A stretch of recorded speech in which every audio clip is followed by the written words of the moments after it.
നബിദിന ദഫ്മുട്ടുകൾ വെറും മ്യൂസിക്കൽ ഡാൻസായി അവസാനിപ്പിക്കുകയാണല്ലോ. ഇത് എങ്ങനെയാണ് നമുക്ക് അംഗീകരിക്കാനാവുക? ചോദിച്ചിരിക്കുന്നത് അഷ്റഫാണ് ഏറ്റുമാനൂരിൽ നിന്നും. ഒരുപാട് സ്ഥലങ്ങളിൽ, പ്രത്യേകിച്ച് തെക്കൻ കേരളങ്ങളിൽ നബി സല്ലല്ലാഹു അലൈഹി വസല്ലമ തങ്ങളുടെ പേരിലുള്ള ദഫ്മുട്ട് വളരെ അപകടകരമായ രീതിയിലാണ് മുന്നോട്ട് പോകുന്നത്. ഇത് പറയുമ്പോൾ ആളുകളെല്ലാവരും പറയുന്നത്, ഈ ഒരുപാട് പ്രവാചക സ്നേഹം ഹൃദയത്തിലുണ്ടെന്ന് പറയുന്നവരൊക്കെ പറയും, എന്തിനാണ് ഉസ്താദ് അങ്ങനെയൊക്കെ കുറ്റം പറയുന്നത്, അവർ പൊയ്ക്കോട്ടെ, അത് റസൂലുള്ളാഹിയുടെ പേരിലുള്ള ഒരു ആഘോഷമല്ലേ, നമ്മളെന്തിനാ തടയുന്നതെന്നൊക്കെ ചോദിക്കും. പക്ഷേ ഞാൻ പറയുന്നത്, ഈ കളിക്കുന്നവരുടെ മനസ്സിൽ റസൂലുള്ളാഹി ഒന്നും ഇല്ല.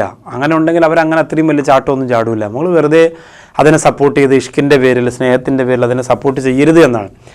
എന്ത് ദീനീപരമായ നിയമം അതിലുണ്ടെങ്കിലും അത് സപ്പോർട്ട് ചെയ്യരുതെന്നാണ് എനിക്ക് പറയാനുള്ളത്. കാരണം ഈ മക്കൾ നാളെ ഒരു സമയത്ത് നബി സല്ലല്ലാഹു അലൈഹി വസല്ലം തങ്ങളുടെ പേരിൽ നടത്താൻ പോകുന്നത് വളരെ അപകടകരമായ ആഘോഷമുറകളായിരിക്കും. അതുകൊണ്ട് തന്നെ ഓരോ ഉമ്മമാരും ഓരോ ഉപ്പമാരും അവരുടെ മക്കളോട് പറയണം, നബി സല്ലല്ലാഹു അലൈഹി വസല്ലം തങ്ങളുടെ മേൽ മാന്യമായ എത്ര മനോഹരമായ ദഫ് കളികളുണ്ട്, എത്ര മനോഹരമായ പാട്ടുകളുണ്ട്, എത്ര മനോഹരമായ ആഘോഷങ്ങളുണ്ട്.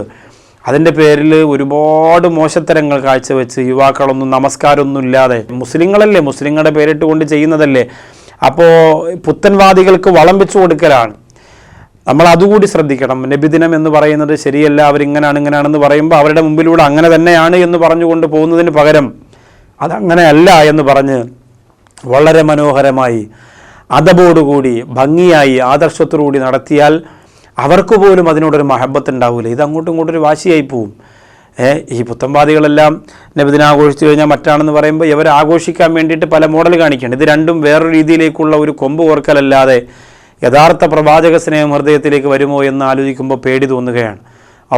അള്ളാഹുവിൻ്റെയും മുത്തുനബി സല്ലല്ലാഹു അലൈഹി വസല്ലമ തങ്ങളുടെയും ശാപത്തെ തൊട്ട് നമ്മെ കാത്തുരക്ഷിക്കട്ടെ. ആമീൻ.